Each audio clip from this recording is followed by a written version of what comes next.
and welcome to the Wool and Twine Fiber Studio knitting podcast. My name is Jule and I'm the dyer and maker behind Wool and Twine Fiber Studio, which is a small creative space located here in northern Germany, where I play with natural dyes and natural yarns. Today I want to show everything that we'll have available in our February collection, which I'm exceptionally excited about because we'll have a couple of new things that have been a long time in the making and that I had to keep a secret for way too long. So I hope you're gonna be as excited about it as I am. And I hope it's gonna be okay with the lighting today because we're having the gloomiest, darkest, rainiest day, of course, whenever I have to film. It's that way.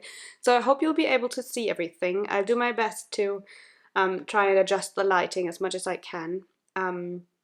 But yeah, I hope it's all gonna work out. It's probably the worst day to film. I've waited almost half the day to film because it was so dark that I had to have my lights on constantly, and yeah, it's just gloomy. But let me just jump into the video just so we don't lose any more of the light. So for those of you who are new here, I like to record these kind of preview videos just to show what's available in the February shop update, because I always work towards a certain date. Whenever then I'll release all the yarn that I've dyed until then, and then it's going to be available. So I like to preview all the colors that will be available in these video formats, just because natural colors can be tricky to capture on camera, and I feel like in movement and in natural light it's the easiest to see them. So yeah, I'm gonna chat you through the bases that we'll have available and show you all the colorways that will be dyed on those bases. Starting out with a little overview of what we'll have. So in this update, I prepared a little bit of our classic base BFM Masham DK, but the rest of it will be new bases, or let's say a restock of one base. But we'll have a couple of colorways on BFM Masham DK. We'll have some colorways on our Shetland Romney 4-ply, which is a custom spun base that we've introduced last year.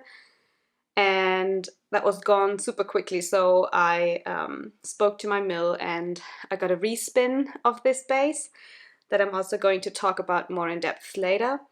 Plus, we're going to launch a brand new yarn base that I'm particularly excited about because it is a silk mohair yarn that's fully ethically produced, and I'm going to talk about that more in depth in a dedicated video that I'm going to link here, because that base might require a little bit more explanation, just so you know the whole production process a bit better and what went into this project, because it was extremely special. And yeah, I'm going to show the colors on that base as well. But make sure to watch that video because yeah, I think it's very precious to hear all about the backstory of a yarn. So I always like to share a bit more about it. So I hope you're gonna enjoy that video as well. But without further ado, let me jump into showing you the colorways that we'll have on BFM Masham DK. So our BFM Masham DK base is a classic by now that we almost restock in every update, and it's a blend of 75% Blueface Leicester and 25% mid-brown Masham sheep, spun to a 240 per 100 meters DK weight yarn, and it's a worsted spun 2-ply, and yeah, it's a great yarn for any kind of garment or accessory alike. And this time we didn't have a huge range of colors on this base just because I tried to focus on the new things, but we brought back a couple of classics that were requested over the last couple of weeks. So first colorway that will be available, because it's always requested, and I'm gonna start out with this because it's the least spectacular one. And this is the undyed, which is just the undyed brown grey that this yarn comes in. And this is what one is going to be available. Then we'll have another neutral that is a classic by now, and that one is Sand. And it has a touch more warmth and is more beige than the undyed grey. Let me show you a little side by side. So that one is Sand, and Sand is very versatile to combine with any other colors. So yeah, I like to bring it back every now and then, just because it's very nice for like the base color for color work. And then we'll have some more punchy shades to combine with those neutrals, one of them being Coral. And this one has not been in the shop for quite a while, so I'm happy to bring it back. It's like a muted corally pink. That's also very spring-like, I feel, which would be very welcome if we had a little bit more spring-like weather here right now, but not yet, not yet. Then another more colorful shade is, it was really popular in the last update, and that one is Forest. That is a medium cool toned green.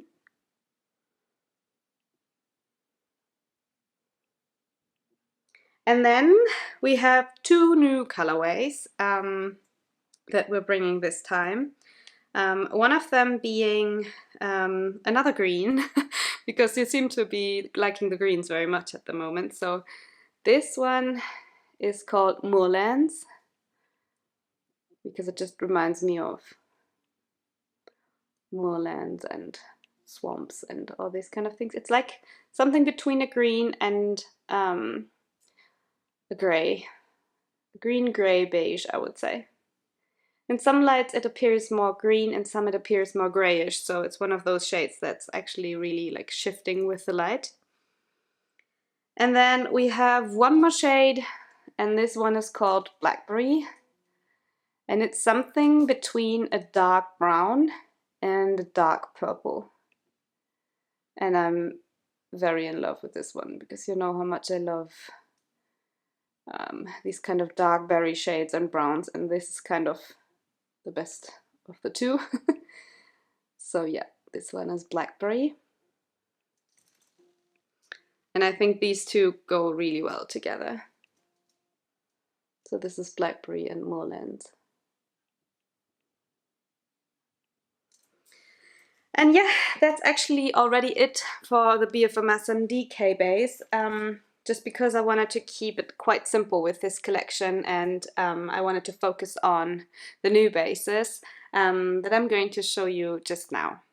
So next up, I'm going to show you everything that we'll have on our Shetland Romney 4-ply base. As mentioned, this one is custom spun for us, and I've created this blend together with one of my mills last year. And last year we had two natural colors, one of them being a light grey and one of them being a natural ecru white. And for this round of the respin, I wanted to make quite a bit of a larger batch, and so I was able to divide it into more colors. And as some of you might know, Shetland sheep do have quite a few natural colors that they come in, and I've tried to play with those natural fleece shades a little bit and create combinations that, yeah, you know, give a lovely wide array of shades that I can dye on, and that I can also yeah, provide to you as like base colors to combine my naturally dyed colors with. And I'm really excited with how they turned out, because yeah, it's like a rainbow of neutrals, and you know how much I love neutrals, so they are right up my alley. And I'm gonna start out with those undyed shades. So without further ado, let me show them to you. Oh, I should maybe mention it's a 350 meters per 100 grams, so a 4-ply yarn, and it's a worsted spun 2-ply as well. And it's even though it's worsted spun, it does feel more like a semi-worsted, so it's a bit more lofty than a traditional worsted spun yarn would be.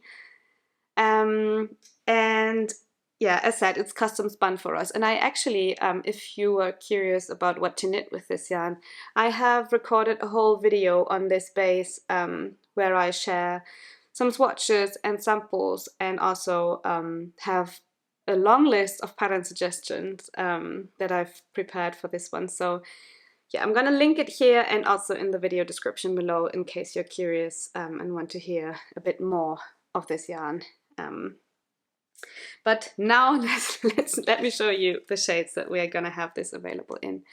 So the first one is light gray, and this one was available last time already, so I just brought this one back because it's beautiful to dye on and also a lovely shade on its own, I feel.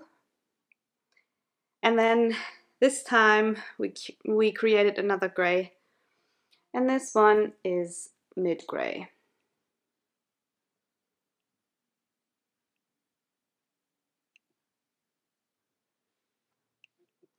So yeah, this one is the mid gray shade, and I think it's also beautiful to dye on, a lot darker, so the colors will turn out quite a bit more moody, but I just really love that. And these are the two grays together.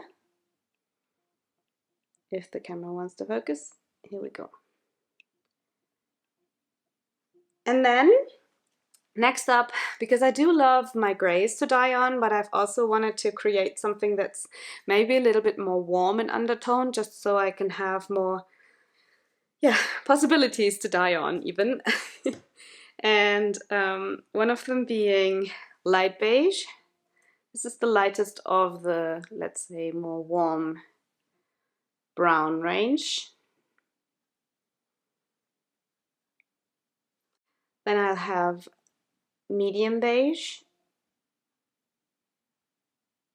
And this is, it's difficult to show, but it looks gray, but it's actually more of a beige than a gray, because if I hold it next to the grays, you might be able to see. It actually has quite a bit more warmth to it, so there is a bit more of a darker shade. And then last but not least, we'll have gray brown. And this looks a lot more coolish on camera than it does in real life. So it's a bit more brown in real life, but it's something between a gray and a brown. So yeah, it's gonna be too tricky to hold them all together properly, but yeah, this is a little selection of neutrals that will be available on the Shetland Romney 4-ply. And as mentioned, I think they are going to be very perfect as base colors to also combine them with some of the naturally dyed shades. And since I think this yarn is particularly suitable for color work, I think it would be awesome to have like a base color in the undyed and then add some of the dyed yarns on top. But yeah, let me just show them to you and then you can decide yourself. Am I getting really dark here? Let me see if I can have a little more. I don't know. It's just so gloomy and I have no clue if we can actually make this work, but I'm trying. So on the Shetland Romney 4-ply, I think we have, if I'm not mistaken, we have two, well, we kind of have restocks that we had on other bases, but we have one completely new colorway, so I'm just going through them like this. So we're gonna have Ginger, which is a restock, and it actually shows up a touch more punchy on camera, I feel. It's a little bit more neutral, but yeah, this is Ginger. And then we're also going to restock Crimson, which has been requested quite a few times, and it still feels weird to dye this colorway out of Christmas season, but yeah. I did it anyways, and I think it's really pretty on the Shetland Romney 4-ply as well. So this is Crimson. Staying in the kind of reddish color family, we also dyed Mahogany on the Shetland Romney 4-ply, which is a warm reddish brown. And I really like this shade. It was, I think it was in the last update we had it for the first time on the Masham DK. And I really liked it, so I thought to dye it on the Shetland Romney 4-ply. And maybe I can show it next to crimson so you have an idea of how it looks. And then we also have one of the new shades on this base, and this one is Blackberry. We've also dyed this one on the Shetland Romney 4-ply, and I think it looks beautiful on this base as well. And then next up, oh, I think we actually have two new shades, sorry. This one is a new shade as well, and this one is called Iris. And it looks a lot more grey on camera. It's actually a grey purple, and I really enjoy this one.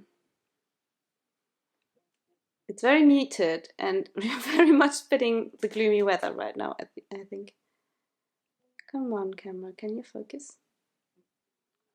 Yeah, so it's a grey purple that I thought to add to the collection because all the other shades were quite warm.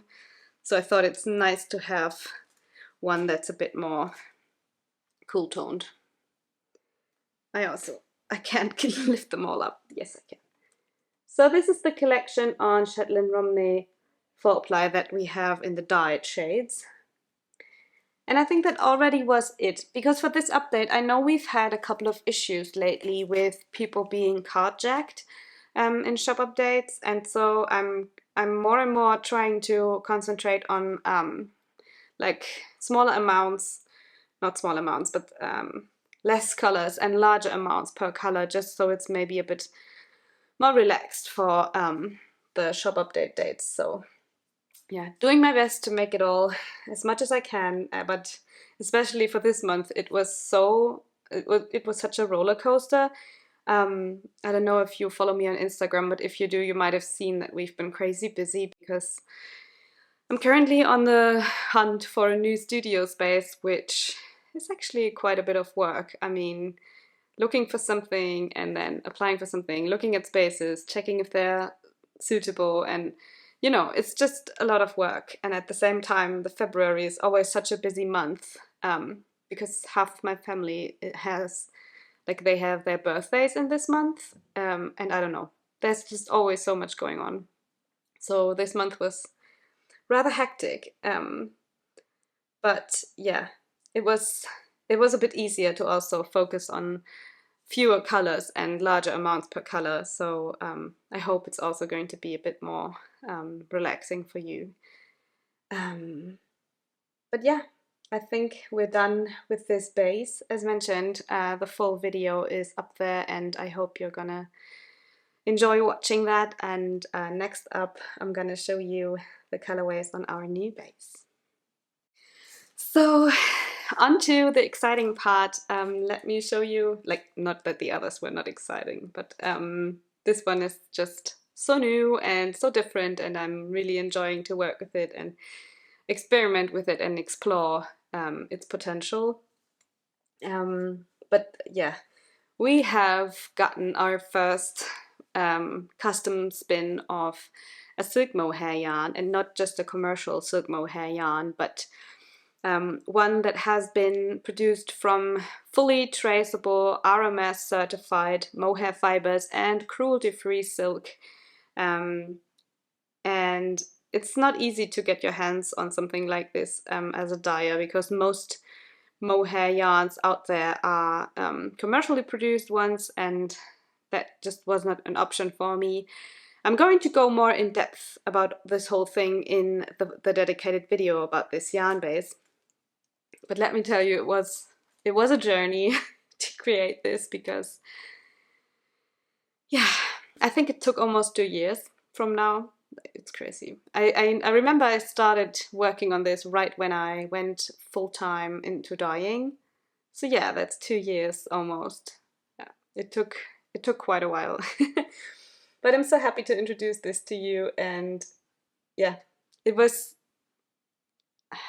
I don't know where to start, because it has been such a journey and it has been so long in the making, and I'm just really excited about it. But yeah, I guess I'm just gonna show you the colorways and just stop rambling about this, because there's gonna be a whole video about this where I can ramble in depth about it all. But yeah, let me just show you the colorways that we're gonna have available on this base. So our silk mohair yarn is called Cloud, just because I feel it looks and feels like a cloud. And it has a 420 meters per 50 gram skeins. So these are going to be available in 50 gram skeins, as opposed to all our other bases that we usually have in 100 gram skeins. So this is all going to be a little bit different, but it's just because of the thread being so fine that I feel like 100 gram skeins would be quite an investment, first of all, because silk mohair yarns, and especially ethically produced silk mohair yarns, are very expensive. So it's a very luxurious thing, and I thought it's easier to offer them in smaller skeins, just so it's a bit more manageable. Plus, I mean, they have the same amount in a skein that like a fingering weight yarn has in a 100 gram skein, so it's actually quite a lot of yarn in one of those 50 gram skeins. And yeah, without further ado, let me show you what we've prepared. So I'm gonna go like, I did a little bit of a rainbow, and I'm gonna go from the neutrals over to the more pastel-y shades to the more saturated shades, and I hope it's gonna be easy for you to see then, because I'm gonna try to do some side-by-sides, because we have a lot of shades of this, so get prepared. First shade that I'm gonna have available is this one, and it's called Oat, and it's just a beautiful light neutral beige that I guess goes with pretty much everything. And then we have its slightly more saturated brother Porridge, and that's just a tiny bit more saturated than the Oat colorway. I can show them side by side, maybe you can see it better this way. Yeah, so these were these two. Next up, we are going to have some other like neutrals, if you want to call it like this. So this one is called Nougat, because it reminds me of some nougat chocolate. Come on, camera, can you focus on the yarn and not on the mimosas that I have in my background? So yeah, this is Nougat. And then we also have Brown Bear, which is a darker, more cool toned brown than Nougat, which is a bit more warm toned.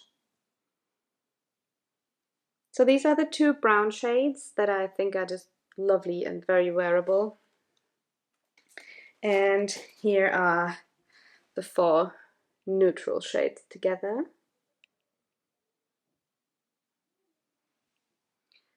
So far about the neutrals. Next up I'm gonna go with the greens and pastels. So first shade that we're gonna have available is this one, and it's called Mint.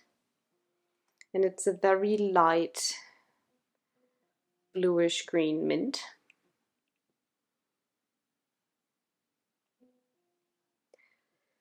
Next up we'll have Sea Glass, which is slightly more saturated than Mint. I love how this yarn has this slight variegation throughout, just because there are two different types of fibers in this one, so the mohair and the silk, and they all take the dye differently. So it's kind of, each of these skeins is just very unique. So these are Mint and Sea Glass next to each other.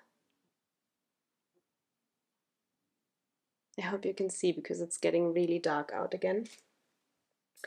Next up in the green range, we also dyed our colorway Forest, which has turned out quite a bit more bluish in undertone on the mohair, which I find quite interesting as well. It's like a more bottle green on this base. And that's also something that's very interesting for me at the moment, like to test out these shades on the mohair. Is so funny because some of them are just completely different than how they look on other bases, and I don't know, it just fascinates me how different fibers take natural dyes differently. So These are the 3 green shades, so Mint, Sea Glass and Forest. And then we'll go to the slightly more, let's say, pastel-y shades. The first one being Lavender, which has been a classic on our other bases for very long, so I just found it very fitting to bring it back. It's a cool toned grayish purple.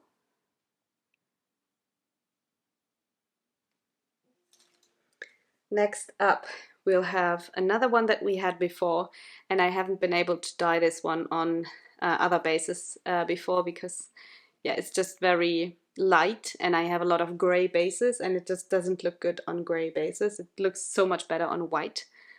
Wow, it's getting really dark here. Let me check if I can figure this out. Let's see if this is gonna work. So this one is Champagne Supernova. And we had this one on Corriedale Sock before, and it's like a peachy, warm-toned light pink that I really like. It's incredibly wearable, I feel. And then next up, we'll have another pink. We're going to the pink area right now, where we have a lot of shades, so let's see how this goes. So this one is Ballerina.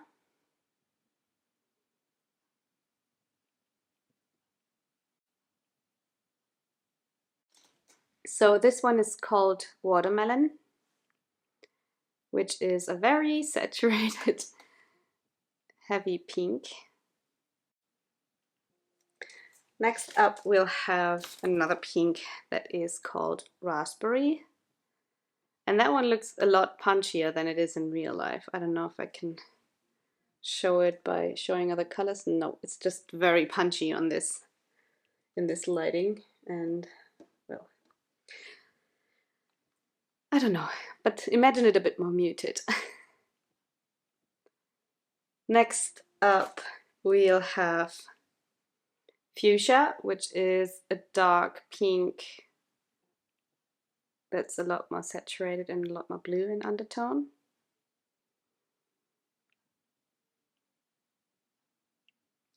And the last of the pink and red shades, that's also a classic, but it turned out quite different on this base. So this one is Crimson, and I'm not sure if it shows on camera, but it turned out quite a bit more bluish in undertone than it did on the Shetland Romney, if it wants to focus. So here's Crimson. Let me show you next to. Well, it's not that visible on the on camera, I guess, but this one is a bit more bluish in undertone and almost more in the pink direction than this true red on the Shetland Romney. And just so you can imagine them all a little bit better, I'm trying to show all the pinks next to each other just so it's a bit easier maybe.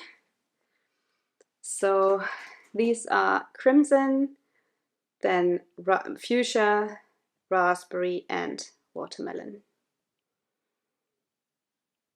Wow, that's a lot of pink. I definitely know my friend Eva of the Blue Rabbit House will love these shades. So yeah, those were all the shades on our new base Cloud, and I hope you're going to be as excited about this as I am. Yeah, because it's just something very special to me, and I hope it was somehow visible to see the shades in this gloomy light. But yeah, I hope it still worked out. And yeah, at the end, I think I would like to tell you a few admin things and yeah, also chat you through some info on my price changes that I've just recently announced. So without further ado, let me talk you through that. So regarding the price changes, I think I've mentioned that in the last podcast episode already. But the thing is that we've kept our prices constant for very long and tried to avoid any kind of price changes, even though the world was changing and a lot of, yeah, the electricity bills were higher and just all the supplies went up in prices. So we tried to not change prices for a very long time, but for now, like, from now on, we have to do something because, yeah, if I want to make this kind of a sufficient thing, and I want to keep going and I want to keep this business alive, I think I have to adjust things a little bit. I'm trying to keep this as minor as possible, but just so you know, it's because of all the supplies becoming so much more expensive, and also with the energy prices changing so much, because I think in the last year the prices for example, a blue-faced Leicester sheep fleece went up by, I don't know how many percent, but it was so crazy how expensive they are by now. So while I'm also trying to not only go for the standard very sought after fleeces, it's a whole movement where you can see that things are just getting more expensive. And yeah, with my dye stuffs, they have been increasing like by 20% each year. So and natural dyes are expensive already. So by now I decided I'll have to change something if I want to make this business work and if I want to be able to continue being a full-time dyer. So yeah, I'm sorry I have to say this, and it really is not my intention to make my yarn less accessible to people, but I just have to calculate these things carefully if I want to make this a long-term business. And of course, it's also my hobby and my passion. I don't want to speak of it from a too businessy point of view, but you know, if I want to keep doing this, I'll have to watch the numbers every now and then, and it's just not, I cannot just do it for fun. I also have to live from this. So yeah, I guess you know how it is, and you've seen other small businesses doing the same, and just know that this decision is never easy for me because I always try to make things accessible, and yeah, I'm not trying, yeah, I've been trying to keep this off us for as long as I could, but now I have to adjust. And I'll post a new price sheet somewhere around next week. I just have not finalized all the calculations, but all the leftover stock in the shop can be shopped at the old prices still. So I would recommend checking that out if you want to purchase something. There's not a lot left, but we still have a little bit of sock yarn that I'm not restocking that you can still purchase at the old prices. And with the February update, we will also price up the leftover stock. So you can get it at the lower prices now, and then we're gonna adjust from the February shop update on, which I should also maybe announce at some point. So the next shop update is going to be next Friday, so the 24th of February at 8 p.m. GMT +1, I think, or CET, whatever. I'm gonna post it down below. I'm terrible with time zones. And yeah, I think the CET version is easier to remember. So yeah, I'm gonna post it all below, but it's gonna be next week, and I'm really looking forward to it. Regarding the shop update, please do me a favor. I think I spoke about this in my last podcast as well, but please do me a favor and do watch my info videos and read what I post info-wise, because over the last couple of months, with the growth that I've experienced, which I'm very grateful for, the question load before each update has been enormous, and I've been constantly trying to get ahead of it, and it was just, yeah, it's just a lot of work each time. So I would really appreciate if you would, if you have a question that you think might be, the answer might be in this video, for example, or I might have posted the answer, then I would really appreciate if you could check it out before just hitting the message button or just before writing an email, because yeah, I'm really I really want to do the best service I can, but with the amount of requests and questions I get every time, it gets more and more difficult. So yeah, I would ask you to please watch this video thoroughly, and yeah, if there is something that's not clear, of course I'm gonna answer the question and everything, but yeah, I would just really appreciate if you could try to help me with lowering the workload on questions in the week before an update. So yeah, I'm really excited for this shop update. I hope you're gonna enjoy it as much as I do. Shipping info is, as always, linked below as well, so you can order up until, I think, 500 grams of yarn. I think it is 500, yeah, with a cheaper shipping method that's not insured. And once you go over that, then it's already going to be shipped, tracked, and insured automatically. So just so you know that, but you should find all the info on my shipping page below, and make sure to maybe read that. And yeah, I will also recommend to watch the video on our cloud base, because I'm gonna share a lot of insights there, and I hope it's gonna be exciting as well. And yeah, until then, I hope I'll see you next Friday, and yeah, thank you so much and happy weekend. Bye!